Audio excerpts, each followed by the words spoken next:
Praise the lord. ఈరోజు దేవుని మాట సంఖ్యాకాండం 14:10.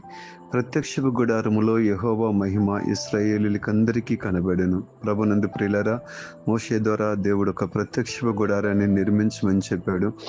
ఒక అద్భుతం ఏమిటంటే, దేవుడు ఏదైతే చూపించాడో ఆ ప్రకారమే ఆయన చూపిస్తున్నాడంటే, పరలోకంలో ఒక దేవాలయం ఉంది. ఎందుకు దేవాలయము అంటే, అది యేసుక్రీస్తు ప్రభు మనందరినీ రక్షించడానికి ఒక పెద్ద ప్రణాళికను సిద్ధపరిచాడు. దాని యొక్క నమూనా దేవుడు భూమి మీద అనుగ్రహించాడు. ఎందుకు అంటే, ఆయన మనతో మాట్లాడడానికి, ఆయన యొక్క ప్రత్యక్షత.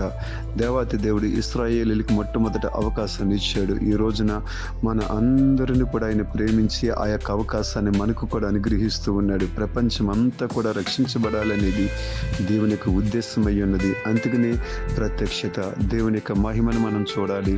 ఆయన ప్రత్యక్షతను పొందుకుందాం. అలాంటి కృపను భాగ్యాన్ని దేవుడు మీకు దయచేయునుగాక. ఆమేన్.